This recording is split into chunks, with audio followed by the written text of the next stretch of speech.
Sad news this morning because the pioneering BBC television producer Biddy Baxter has died at the age of 92. For more than a quarter of a century, she was in charge of Blue Peter, devising the format that turned it into the most successful children's programme on television. Our arts correspondent David Sillito looks back on her life and career. Blue Peter has, over the decades, created some remarkable TV moments. Oh, get off my foot! Presenters became household names, but perhaps the most influential member of the team was, to most of us, only ever a name at the end of the credits. Biddy Baxter. Yes, would you mind? For 26 years, she was in charge.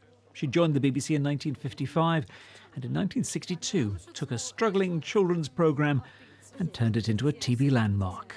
All children who win badges have index cards.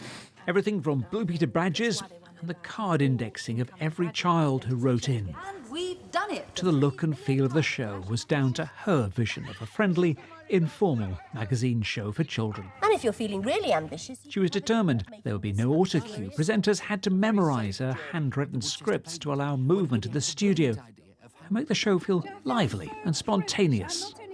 And this is the very first showing of the two knockers side by side. But if anyone went off script... What a beautiful pair of knockers. She would move at speed to provide some robust feedback. Just honk that horn as soon as it's over. A forthright approach did leave some presenters feeling a bit bruised. Biddy Baxter! But when Sir David Attenborough presented her with a special BAFTA, he said, in the history of BBC children's programmes, no one had been more dedicated, passionate or pioneering.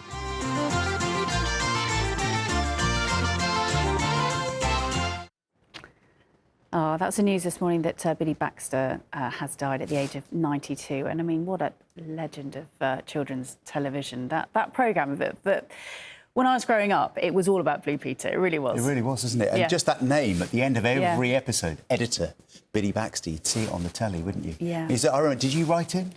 I did a picture in a competition, but I never got a badge. Did you not? I never got a badge. I did. I know. You said. I did. Oh.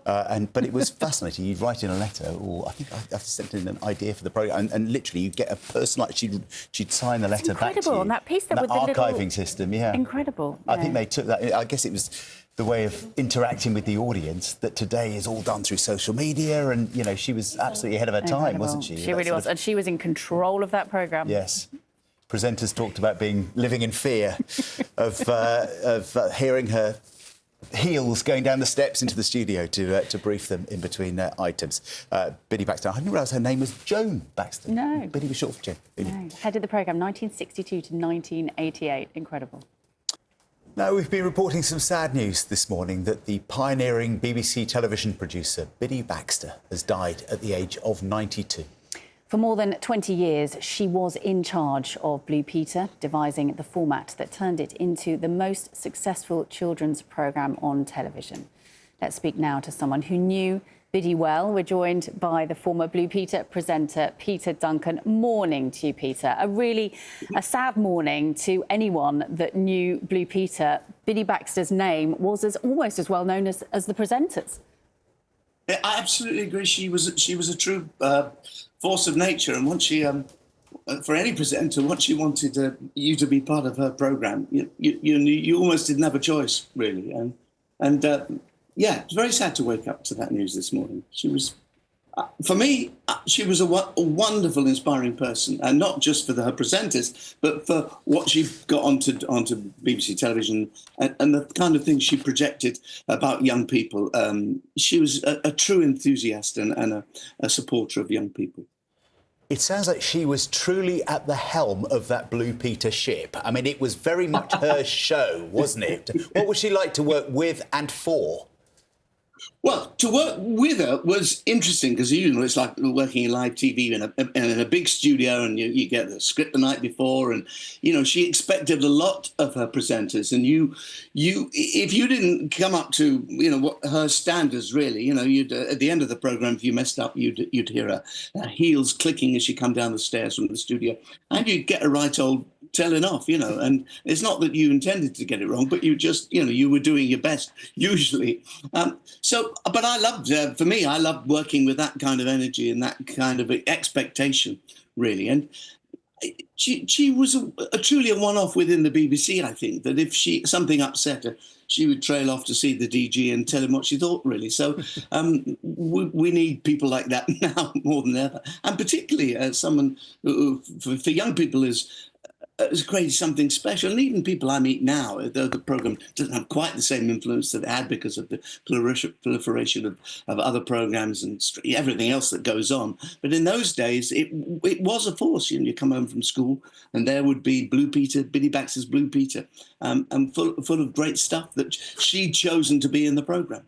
Just for those maybe that weren't around at the very beginning, just tell us how she sort of shaped the programme and how she made it such a successful children's programme. Well, she had a kind of a big staff, and kids would usually, or parents would write in or write in a letter and tell a story about someone, and her team would get onto that person and try to get them on the programme if it was visually good and it was a good story to tell. And I think that's what made it work, that the amount of money that went into backing her ideas up and her staff and her team. And people were very faithful with her. People stayed in the programme. I think there's still people working there now up in Manchester who were on the programme way back. So that's how she ran it. She ran it like, as you say, she was the admiral of the programme, and she ran it with great gusto. I remember watching in the 70s and 80s, and it changed for us as an entire generation the way we saw the world, with the appeals for jumble and stamps and visits, and you did all sorts of expeditions all over the world, didn't you?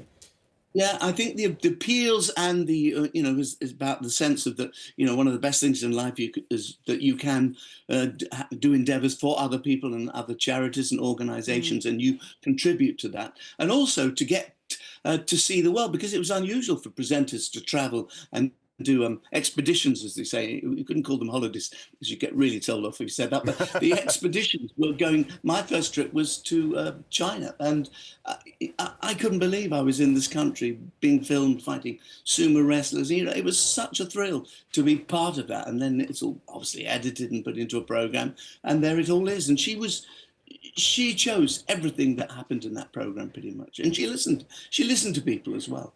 And there was the as you say, the travelling around the world, but the live in studio, often with animals that didn't always behave themselves. And again, what was she like as a force of nature in the studio?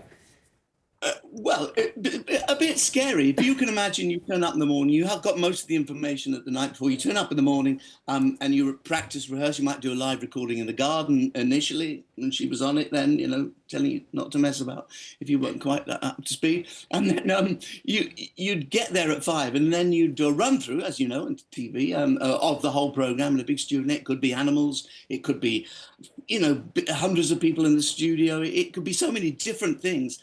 And once you've done the rehearsal, then you all meet in a little room like this, and then she change around, you do it back to front, and suddenly you're like, when you say you're on air in 1 minute, you'll be still changing the words, changing the situation, cutting bits out, adding bits in. So that was in a big studio with hundreds of people. So that was very exciting. Peter Duncan, thank you so much for joining us this morning. A sad day. But... Look, and there's my book I got at the end. Oh, from Biddy. She gave you a book. What is it, very quickly?